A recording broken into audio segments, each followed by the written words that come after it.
Ilmu kalam dimulai dari Muawiyah. Setelah menang, Sayyidina Ali kalah lah, Muawiyah menang. Muawiyah sebagai penguasa mendoktrin apa? Jabariyah, fatalism. Udah, kita harus terima takdir dari Gusti Allah. Saya menang, Ali kalah. Baru semua orang tahu siapa Ali. Sahabat yang paling intelek, paling cerdas. Awal aslam nasibyan, remaja pertama masuk Islam. Tapi kalah. Saya baru masuk Islam tahun 8 Hijriah. 6 tahun 6 Hijriah. Tapi saya menang, Ali kalah. Ini semata-mata biqadaillahi wa iradati. Maka kita menerima dengan takdir Allah. Kalau tidak, berarti kita tidak menerima takdir Allah. Kafir. Masya Allah. Ini maka lahir pertama kali Jabariyah dikomandani oleh Muawiyah atau penguasa Bani Umayyah. Nah, tidak ada yang berani mengkanter kecuali putranya Sayyidina Ali bernama Muhammad bin Hanafiyah. Muhammad dari istri bukan Fatimah, Siti Fatimah. Sayyidina Ali ketika punya Siti Fatimah nggak berani nikah lagi. Istri Fatimah wafat, oh nikah lagi banyak itu sampai 4 ada 4. Jiran. Para wali itu semua istrinya banyak, semua para wali istrinya banyak. Dalam mereka menyebarkan Islam. Tenang.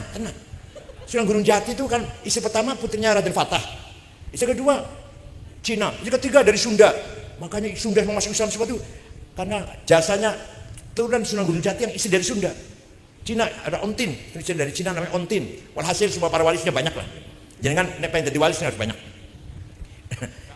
Enggak, bener saya bener ngomong bener. Dan nanti istrinya marah-marah yang pertama. Itu tandanya wali. Min alamatil wali itu biasanya rata-rata kalah dengan istrinya. Iya, ada nasihat. Dan saya bacakan nanti di kitab Al-Anwar Muhammadiyah. Rata-rata wali itu kalah dengan istrinya. Dan menyakiti suaminya. Disakiti oleh istrinya. Bi'af'ali au bilisaniha. Omongannya ngelawan, kelakuan menyakitkan suami. Tapi suaminya ma'arridho bil qismah. Nerima dengan ridho, punya istri galak itu. Tuh hal itu. Kalau masih marah ya, kalau masih rokok belum wali belum. Dah. Maka memahami apa namanya? Bayan ilahi dari Manawi harus dengan burhan, banyak sekali buktinya. Usul fikih contohnya. Ilmu mantik itu contoh perangkat untuk memahami bayan. Malah kata Imam Ghazali dalam kitab Al-Mustasfa, barang siapa ulama tidak ngerti ilmu mantik, la thiqata bi ilmi. Rais Syuriah orang ngerti ilmu mantik, la thiqata bi ilmi. Oh, jadi percaya ilmunya. Ini Imam Ghazali kan bukan saya. Imam Ghazali dalam kitab Al-Mustasfa. Waktu itu kan Imam Nawawi dan Imam Ibn Salah mengharamkan. Tapi Imam Ghazali mengatakan, enggak, wajib seorang fakih yang mutafakih harus menggunakan ilmu mantik.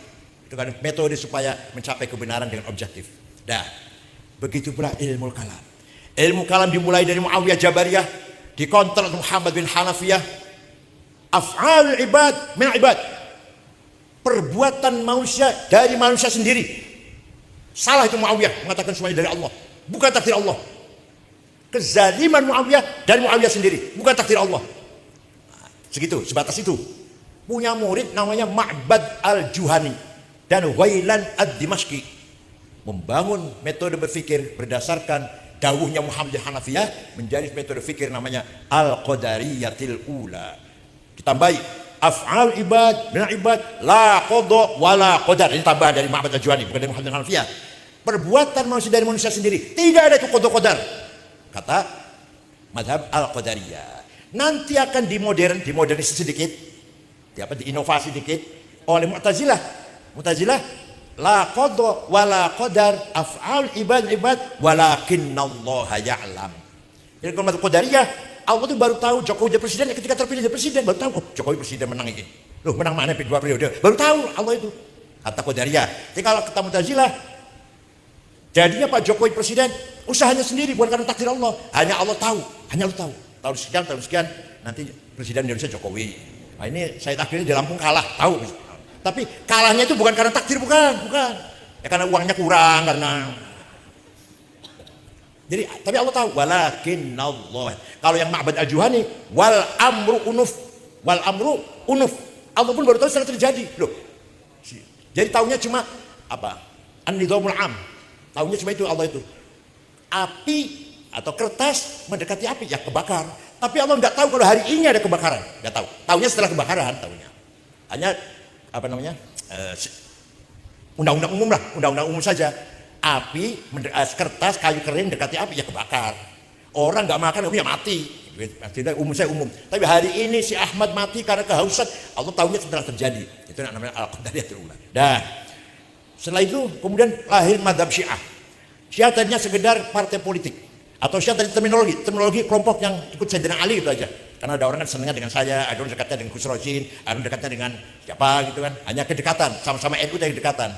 Nah, ada yang Syiatul Ali, kelompok Sayyidina Ali, antara lain Bilal, Ammar bin Yasir, Hudzaifah bin Yaman, Miqdad al-Aswad, itu orang fanatik Sayyidina Ali itu. Tapi bukan berarti meremehkan sahabat Abu Bakar, Umar, enggak, hanya kelompoknya Sayyidina Ali lah. Nah, tapi setelah terbunuhnya Sayyidina Husain tahun 63 ya, di Karbala, Syiah menjadi gerakan partai politik. Terus gerakan politik, diringkas saja kalau mau. Kalau mau rinci 2 tahun nih, 4 semester dikira gampang apa? Nah, setelah Mutawakkil berkuasa, Mu'tazilah diusir dari pusat-pusat ilmu, dari ibu kota Baghdad, dari pusat-pusat ilmiah lah, diusir, dipecatin lah oleh Mutawakkil, ganti ahli sunnah. Maka Mu'tazilah eksodus ke Dailam itu Iran lah. Di sana ada gubernur namanya Ibnu Ibad. Sini. Mu'tazilah kamu dipecatin ya di sana di pusat ahli sunnah. Sini pindah sini. Masuklah Mu'tazilah, orang pinter-pinter itu ke Syiah. Tapi Syiah tidak berubah akidahnya, tetap Syiah, hanya intelektualitasnya terpengaruh Mu'tazilah. Luar biasa. Sekarang Iran orang pinter-pinter. Bisa meluncurkan rudal kayak Israel tepat sasaran. Dulu Saddam Hussein sering meluncurkan rudal, tapi nggak pernah tepat. Saddam Hussein. Ini Iran, mana yang dituju? Markas senjata tepat. Markasnya Mossad tepat. Gudangnya makan, logistik tepat. Bendungan air pas. Nggak pernah meleset. Ini luar biasa Iran. Saya bukan Syiah ya, tapi saya tahu sejarah Syiah. Orang Jawa Timur ada, ini Said Akhil ini apa sekali kalau cerita Syiah. Berarti Syiah, itu pelajaran saya, pelajaran itu mata kuliahnya niku antara lain. Makanya coba di sini juga Al-Firqah Islamiyah diajarkan, Al-Firqah Islamiyah, Syiah, Khawarij, Jabariyah, Qadariyah, Murji'ah, Jahamiyah disampaikan Al-Firqah Islamiyah supaya cair otaknya, tahu perbandingan madzhab ilmu kalam. Walhasil Syiah menjadi intelek setelah abad keempat, masuk abad keempat Hijriah, baru Syiah itu intelek sampai sekarang. Orang Syiah itu akidahnya tetap Syiah, al-Wislayah, al-A'immah, Ismatul A'immah, al-Raja'ah, al-Bada' dan seterusnya prinsip Syiah itu, tapi otaknya cair, intelek. Dimulai dari eksodusnya Mu'tazilah dari pusat-pusat ahli sunnah pindah semua ke Syiah. Ada lagi ma hukmu murtakibil kabirah, mulai pertanyaan mulai muncul. Perang Jamal antara Aisyah dan Sayyidina Ali, Tolha, Zubair gugur di situ, gugur di perang Jamal. Sahabat Tolha, sahabat Zubair minal basyari bil jannah al-asyarah, sahabat 10 yang pastinya masuk surga. Tolha, Zubair wafatnya di perang saudara, gugurnya di perang saudara melawan Sayyidina Ali. Maka lahirlah pertanyaan besar, big question, ma hukmu murtakibil kabirah, apa hukumnya orang yang melakukan dosa besar, membunuh sama-sama dosa besar.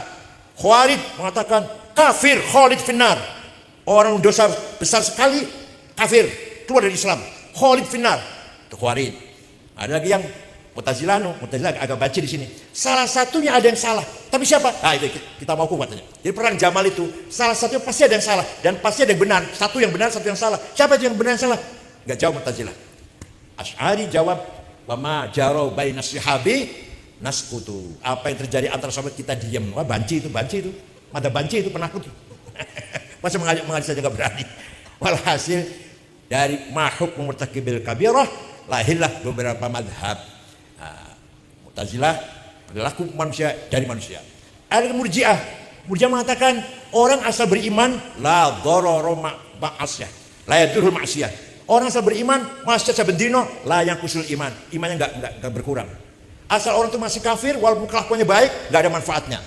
Kalau kita di sunnah tidak, al iman yazidu wa yanqus. Kalau Murji'ah enggak. Asal orang itu beriman, maksiat saben hari tidak mengurangi imannya. Itulah perdebatan antara waktu itu. Maka lahir beberapa mazhab. Yang terakhir yang eksis sampai sekarang 2, Syiah dan ahli sunnah, terutama al-Asy'ariyah. Al-Azhar pun sampai sekarang masih mempertahankan Asy'ariyah. Mana Maroko apa namanya? Qazwin apa namanya? Korwin Zaitun masih mempertahankan Asy'ariyah, kecuali Saudi yang nggak menggunakan Asy'ariyah. Semua di Syria, di Irak masih Asy'ariyah. Selain Syiah ya, kalau nggak Syiah ya Asy'ariyah. Imam Asy'ari menggunakan cara berpikir yang burhani untuk memahami Quran. Imam Asy'ari 40 tahun menjadi Mu'tazilah. Lama-lama dilihat Mu'tazilah liberal nih. Walaupun tadi kata Pak Yunus nggak ada liberal. Ini lama-lama kok liberal. Awal sederhana, Wasil bin Attas sederhana, Amr bin Ubaid sederhana. Sampai kepada An-Nadhdham, Abu Hudal Alaf. Mereka sudah ya liberal lah. Menundukkan nas harus masuk akal. Kalau nggak masuk akal, buang. Hadis yang nggak masuk akal nggak diterima. Qul a'udzu birabbil falaq min syarrin ma khalaq. Saya berlindung kepada Allah dari kejahatan yang tidak, namanya manafi, yang tidak dilakukan oleh Allah. Itu Mu'tazilah bacanya min syarrin ma khalaq. Walhasil maca Quran sesuai dengan akal mereka. Maka Imam Asy'ari rupanya gerah ya, padahal beliau tuh mertua tirinya, ayah tirinya adalah tokoh Mu'tazilah, Abu Ali Al-Jubai bin Abu Hashim Al-Jubai, murid daripada Ibn Nadhdham, bukan Abu Alaf. Al-Alaf murid dari Ibn Nadhdham, An-Nadhdham murid dari Amr bin Ubaid, murid dari Wasil bin Atha, Wasil bin Atha murid Muhammad bin Hanafiyah. Walhasil Imam Asy'ari gerah di Mu'tazilah. Wah, ini lama-lama jadi liberal Islam ini. Orang bisa meremehkan Quran, mengkultuskan akal. Keluar dari Mu'tazilah. Pidato di Masjid Basrah, saya mimpi sampai 3 kali jumpa Rasulullah agar saya keluar dari madhab saya dan menjadi madhab sendiri. Oh, jadi kita ini mengikuti madhabnya orang mimpi. Ya nggak apa-apa. Orang mimpi. Kita ini madhabnya orang mimpi nih. Walhasil nyatanya bukan mimpi, bukan. Ya memang Imam Asy'ari sudah gerah, udah nggak cocok Mu'tazilah. Kenapa? Orang awam nggak dipikirkan oleh Mu'tazilah. Itu orang intrak itu. Apa tukang tempe, tukang beca mau berpikir semuanya? Kan menjadi orang yang rasionalis semua? Nggak mungkin. Maka Imam Asy'ari menjaga imannya orang awam. Lahirlah metode teori sifat 20 yang wajib, yang mustahil 20 jadi 40, yang jaiz 1. Itu kan menjaga orang awam. Kita ini awam, kita juga awam tukang beca aja. Kita ini awam, kita ini. Tanpa mazhab Asy'ari kita nggak tahu sifat Allah. Kalau yang elit Ibnu Sina, Al-Farabi, Al-Kindi, Ibnu Rushd mau sifat 30 mau enggak terserah, udah elit sih.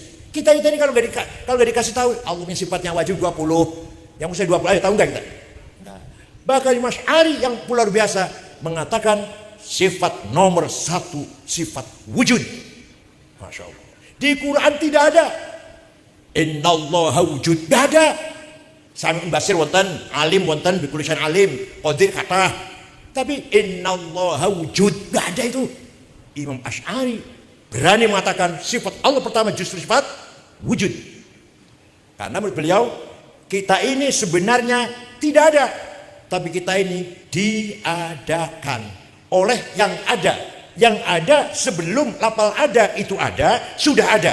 Bahkan kita menggunakan lafal ada, Ahmad ada di masjid misalkan, karena ada yang ada. Atau kita menggunakan kata tidak ada, Ahmad tidak ada di masjid, karena ada yang ada. Maka yang ada hanyalah yang ada. Insya Allah bisa dibahas ini, bisa diajarkan itu bisa. Sudah. 3 pronoun, 3 domir. Ana, anta, huwa. Saya Said, saya Yunus, saya Ahmad, saya Abu Bakar, saya Zainab. Silakan dipakai. Dan nanti mati semua. Mati semua, anak, aku mati semua, tinggal aku satu. La ilaha illa ana fa'budni. Tidak Tuhan kecuali aku. Artinya la wujuda illa ana. Artinya la ana illa ana. Tidak aku Ahmad, Abu Bakar, Hasan, Bati kabeh. Tinggal anallah yang ada. Begitu pula anta, silakan dipakai. Engkau Ahmad, engkau Bakar, engkau Sukardi, engkau Toto, engkau Effendi, engkau Tuti Dian. Silakan dipakai. Tapi mati semua nanti. Tinggal anta satu yang enggak mati. La ilaha illa anta subhanaka inni kuntu minadh dhalimin. Tidak Tuhan kecuali engkau. Artinya la wujuda illa anta. Artinya la anta illa anta. Yang ketiga huwa. Dia Ahmad, dia Abu Bakar, dia Hasan, dia Tuti, mati semua. Tinggal dia satu yang enggak mati. La ilaha illa huwal hayyul qayyum. Tidak Tuhan kecuali dia. Artinya la wujuda illa huwa. Artinya la huwa illa huwa. Maka yang sebenar-benarnya ana, sebenar-benarnya anta, sebenar-benarnya huwa Allah. Kita ini pinjam. Alah, saya udah 73 tahun, maksudnya 73 tahun, yuk, cucu udah 10, istri satu. Kalau bisa masih muda, masih lucu lah, masih udah gak lucu, udah gak lucu. Masih punya potensi. Kita dipinjam. Hanya Allah yang no beginning, no ending. la bidayah wala nihayah. Hanya Allah yang no first, no last, la awal wala akhir. Hanya Allah. Kita semua ada awal ada akhir. Walhasil itulah mengapa Imam Asy'ari menetapkan sifat nomor satu, sifat wujud, padahal di Qur'annya tidak ada. Coba kalau nggak ada Imam Asy'ari, kita nggak ngerti itu sifat Allah wujud. Kalau yang pintar silahkan, yang intelek. Ini kita orang awam itu bisa kenal, bisa nyapa, bisa memanggil Allah karena kita tahu dengan sifat-sifatnya. Dan walhasil itulah lahirlah khazanah thaqafiyah Islam yang sangat-sangat luar biasa. Madrasatul fikr, lahirlah metode berpikir dimulai dari bayan Quran hadis, lahirlah metode namanya burhan. Tanpa burhan kita akan sesat. Malah ada yang ngendikan at-tamassuk bi dhahirin nas dhalal fid din, siapa itu? Zainuddin Al-Qarafi. Imam Zainuddin Al-Qarafi berkata, at-tamassuk bi dhahirin nas dhalalun fid din. Barang siapa yang berpegang teguh pada literlek harfiah nas, sesat. Gak akan benar. Kalau hanya berpegang teguh pada wa man lam yahkum bima anzal fa ulaikum kafirun. Barang siapa tidak mendirikan negara Islam kafir, Pancasila kafir, 45 pemerintah ini tauhid, harus kita serangi, jahiliyah. Nah, itu karena tamasuk itu akhirin nas, sama sekali nggak pakai burhan. Nah, gitu aja kesimpulannya. Bayan tidak mungkin dipahami tanpa burhan. Bayan dan burhan masih belum cukup. Kita punya perangkat yang luar biasa, namanya irfan. Apa itu irfan? Itu adalah tajribah ruhaniyah. Dan ruhaniyah itu apa? Eksperimen spiritual, pengalaman spiritual. Jadi kalau kita bedah manusia pun, al-quwwatun nathiqah, kecerdasan ada di otak, melahirkan bayan akli tadi, kecerdasan akal. Al-quwwatul mutakhayilah, the power of intelligence, melahirkan himmah dan azimah. Kalau kita punya kekuatan jiwa, punya himmah, punya ambisi lah, punya ambisi, ingin menang, ingin kaya, ingin pintar, semua dari al-quwwah al-mutakhayilah, the power of idea. Tapi dua ini lah, psikologi barat, Abraham Maslow contohnya, hanya berbicara sampai di situ. Psikologi Islam lanjut sampai ke bicara nafkhah rabbaniyah, divine gas, tiupan dari Allah. Wa nafakhtu fihi mir ruhi faqa'u lahu sajidin. Dalam diri manusia di samping ada kuwatun nathiqah, ada kuwatun mutakhayilah, ada lagi al-qalam, hati, itu nafkhah rabbaniyah. Komputer atau AI atau apa lagi, perangkat-perangkat ini, perangkat-perangkat IT ini, bicara akal bisa, bicara khayal bisa.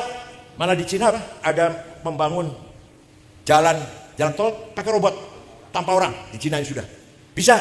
Atau mau belajar sholat pakai internet bisa. Tapi yang tidak bisa, belajar khusyuknya sholat gak bisa pakai internet, itu gak bisa itu. Ayo supaya khusyuk sholatnya piye caranya, internet gak bisa itu. Apalagi sampai bicara ma'rifat, wah gak bisa itu, internet gak ada itu. Internet bentuk pada kecerdasan akal dan kecerdasan an-nafs takhayyulah. Disinilah pentingnya irfan. Tanpa irfan hanya burhan dan hanya bayan dan burhan saja, sesat, masih sesat atau kering, jumud masih.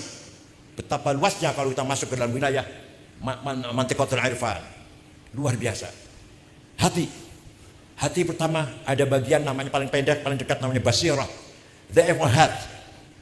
Mata batin. Gunanya apa? Supaya membedakan mana baik, mana salah, mana benar, mana salah, mana baik, mana buruk. Gimana? Wa nafsin wa ma sawwaha fa'alhamaha fujuraha wa taqwa. Wa hadainahu najdain. Najdul haq wa najdul batil. Qad tabayyana ar-rusydu minal ghayy. Itu adanya di the eye of heart. Al-basirah. Kalau mata ini basar, kalau mata hati basirah. Kalau sudah basirah aktif, ini salah, ini buruk. Jujur itu baik, korupsi itu salah. Kemudian estafet pada yang kedua, namanya dhamir, conscience. Dhamir ini apa fungsinya? Akan mengeluarkan salah satu dua hal. Kalau nggak perintah, melarang. Kamu sudah tahu, jujur itu baik, jujurlah kamu. If'al, do it. Kamu sudah tahu, korupsi itu salah, manipulasi itu salah, bakar anggaran itu salah. La taf'al, don't do that. Itu suara dhamir namanya, suara dhamir. Makanya istafti qalbak, al-birru mat'al qalbuk, wal ithma ma haka fi nafsi. Silakan tanya pada hatimu. Kalau kamu lakukan dengan tenang, seperti benar. Misalkan bagi-bagi sembako, masuk TV senang itu, masuk berita senang. Tapi kalau wal ithma haka fi nafsi wa taraddada bi sadr. Tapi kalau yang kamu lakukan itu deg-degan, maju mundur, jangan tahu istri jangan sampai tahu. Itu ism itu, dosa itu pasti.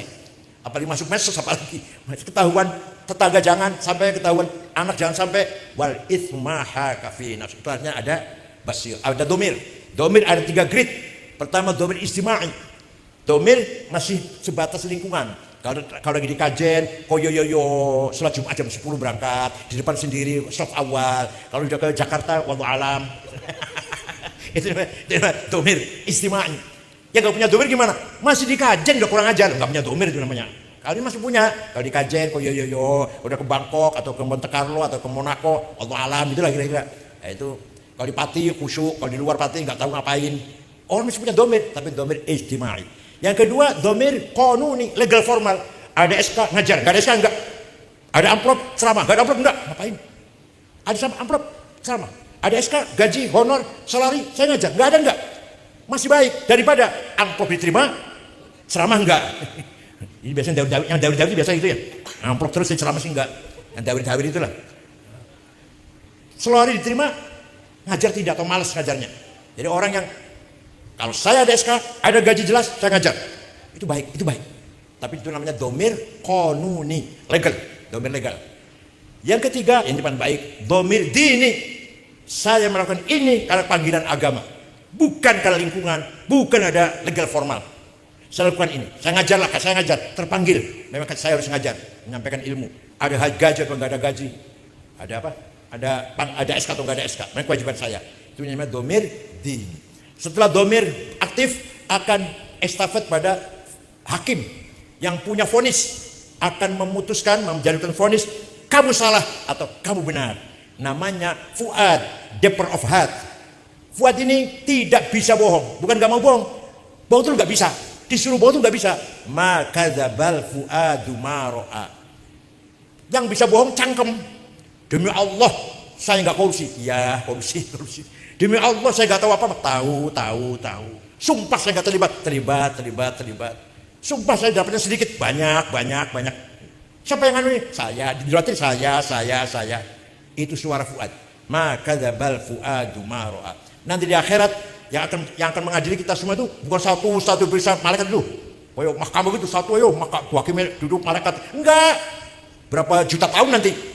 Masing-masing sudah tahu. Kita min ashabil yamin atau min ashabil shimal, nanti tahu. Kita tahu semuanya. Dari fuad kita sendiri tahunya. Kalau sudah fuad aktif, masih ada 2 lagi, tapi nanti kalau ketemu lagi sinilah. Asrar dan lataif. Itu bagian dari hati. Dah, sekarang Gus Dur ketika muktamar Krapyak mengatakan kalau NU ingin maju, tasawufnya harus tasawuf Ibnu Arabi. Yang itu Imam Ghazali. Imam Ghazali itu Imam Ghazali versi anu ya. Kan banyak sekali versinya, Imam Ghazali banyak sekali versinya. Imam Ghazali itu pokoknya semakin tinggi orang itu iman atau amalnya, semakin harus merasa anal abdul faqir dzalilul haqir. Saya ini hamba yang jelek, yang rendah, yang hina. Tasawufnya Imam Ghazali itu. Satu versi. Ada versi Mishkatul Anwar yang beda, versi Al-Madnun ghairi ahli yang beda. Nah, walhasil yang kita kenal di sini tafsir Imam Ghazali itu, kita semakin tinggi makomnya, semakin merasa ana abdul faqir dzalilul haqir. Barang siapa yang mengatakan dirinya hebat, aku langsung X merah. Minal maghrurin. Saya hafal Quran, saya hebat. Oh, X itu merah dah. Saya santrinya banyak. Paling banyak saya santrinya di Pati ini. Wah, langsung X itu. Saya kalau ceramah didengarkan orang, semua orang dengar ceramah saya, hebat saya ini. X. Saya baca Qurannya enak. X. Ada amal ajlin nas syirk wa tarkuhu li ajlin nas riya. Salat Jumat di depan sendiri supaya dipuji orang, musyrik. Salat Jumat di belakang sendiri supaya tidak dipuji orang, riya. Baca Quran banter supaya dipuji orang, suaranya enak, tajwidnya benar, suaranya enak, ingin dipuji orang, ingin dapat juara, musyrik. Baca Quran pelan-pelan supaya tidak dipuji orang, riya. Sedekah 100 juta ingin terkenal, musyrik. Sedekahnya 1 juta saja lah, takut terkenal saya, riya. Itu tasawuf yang dini, tasawuf dini. Maka datanglah puncaknya tasawuf falsafi adalah Imam atau Syekh Al-Akbar Ibnu Arabi. Saya dengar Pak Yunus Ibnu Arabi ya. Masa dengan saya? Ringkasnya begini. Mohon maaf kalau tadi diterangkan, enggak apa-apa ya. Enggak apa. Ringkasnya begini. Ketika saya mengatakan zaman menggunakan waktu itu di sana nggak ada, hanya saya menjalankan pasti pakai waktu dong. Allah sana nggak ada waktu ya. Dulu saya mengatakan dulu, sana nggak ada. Dulu Allah itu sendiri. Al-Dhatul Mutlaqah Al-Mujarradah Anisa bil Idhafat. The absolute one existence without relation. Sendiri Dhatul Mutlaqah. Jadi apa? Tanpa ada relasi, orang hubungan dengan siapa-siapa. Maka Allah kemudian saya kemudian, sana gak ada kemudian. Kemudian Allah ingin mengenal dirinya. Jangan aku siapa tuh? Jadi saya itu siapa? Nah itu. Maka begitu Allah ingin mengenal dirinya, ada dua. Yang mengenal dan yang dikenal. Yang melihat dan yang dilihat. Langsung proses Al-Faidul Aqdas. The most holy emanation. Apa? Faidu apa? Faidu apa bahasa Indonesianya? Ya, bukan Malaysia, bukan. Beleberan ya? Apa? Bahasa Jawa. Ya itu bukan bahasa Indonesia, bukan. Bahasa Pati. Luberan. Zatnya Allah meluber. Faid, emanation ya. The most holy, sangat suci. Emanation. Maka wujudlah Asma'uhul Husna. Apa tidak? Anak-anak apa enggak? Adik-adik? Yang sesuai ini. Apal enggak Asmaul Husna? Enggak apal. Ya malu saya akan gini malu enggak apal. Ar-Rahmanul Rahimul Malikul Quddus Salamul Mu'minul Muhaiminul Al-Jabbarul Kabir Al-Khaliqul. Dah. Lahirlah asma'nya dari emanasi ya, dari zat ke asma. Baru setelah asma'nya muncul, Allah tahu loh. Aku Khaliq, aku Alim, aku Qadir, aku Razik. Paham ya? Kalau tadi cuma zat. Kalau tadi satu tuh Al-Hadratul Ahadiyah.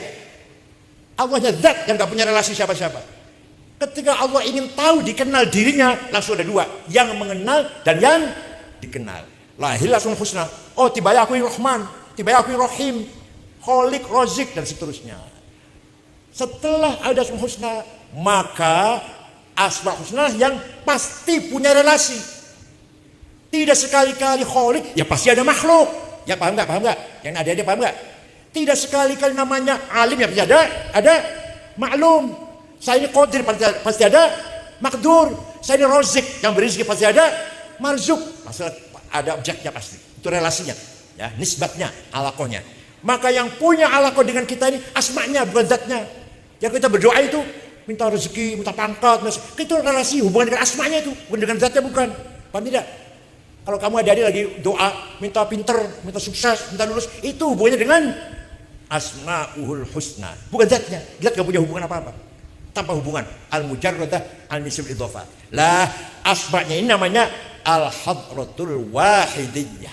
Unity multiplicity, namanya Asma'ul Husna. Setelah Asma'ul Husna, terjadi yang kedua, Al-Faidul Muqaddas, the Holy Emanation. Emanasi bluber yang suci gitu aja, bukan sangat suci, yang suci. Maka lahirlah apa? Bluberan semua itu apa? Tadi itu. Objeknya tadi dulu. Al-a'yanus sabitah. Apa? Ada apa? Entiti laten, entitas laten.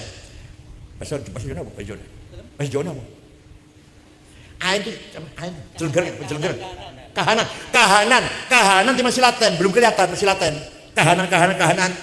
Jadi alam semesta itu, atau manusia terutama lah, manusia sudah ada ketika itu, universal. Kahanan yang laten itu ma bainal wujud wal adam. Dikatakan tidak ada, sudah ada. Dikatakan ada, belum ada. Namanya laten namanya. Awas bahaya komunis, bahaya laten komunis. Komunis juga ada, bahayanya komunis masih ada kan gitu, arti laten itu. Al-ain sabitah. Kata bahasa mubaleg yang dari LDNU namanya alam arwah. Ketika itulah Allah bertanya, alastu birabbikum. Semua jawab, Islam, Yahudi, Kristen, Katolik, Konghucu, Buddha, Hindu, Kotoloco, Darmogado, satu Darmo, Sambelun, Subut, Pangestu, Penjelawitan, Karuhunan, Kapitayan, Kaharingan, semua jawab, bala syahidina. Semua jawab gitu. Lintas agama ini, alastu birabbikum, bukankah Tuhanmu? Ala, bala syahidina. Semua jawab, yang Yahudi, yang Kristen, yang Islam, yang Katolik, yang ahli sunnah, yang Syiah, menjawab itu semuanya. Yang liberal, yang tekstual, yang NU garis lurus, NU garis bengkok, saya jawab bala syahid. Nah, setelah al-sabitah, entes laten, terjadi tajalli ghaibi. Apa? Divine manifestation unseen wood. In unseen wood. Jadi tajalli ghaibi, tajalli belum kelihatan. Jadilah Nur Muhammad. Apa? Hakikat Muhammadiyah, the esensi Muhammad. Hak Muhammadiyah. Nur Muhammad ini merupakan kalimat kun. The Logos. Nur Muhammad itu. Kalimat kun. Ya Allah menciptakan alam ini melalui Nur Muhammad. Dan Muhammad itu artinya apa? Khalik bukan, makhluk bukan. Nur Muhammad itu khalik, Tuhan bukan, makhluk bukan. Apa itu? Al-wujudul haq al-makhluqu bih. Al-wujudul haq alladzi khalaqallahu al-khalqa bihi. Paham tidak anak-anak, adik-adik? Jadi Muhammad itu al-wujudul haq, wujud yang hak, alladzi khalaqallahu khalqa, yang dengan wujud itu Allah menciptakan alam ini. Maka Muhammad al-wujudul makhluqu bih. Al-wujudul haq al-makhluqu bih. Paham tidak? Melalui Nur Muhammad itulah terjadi proses tajalliyat, manifestasi.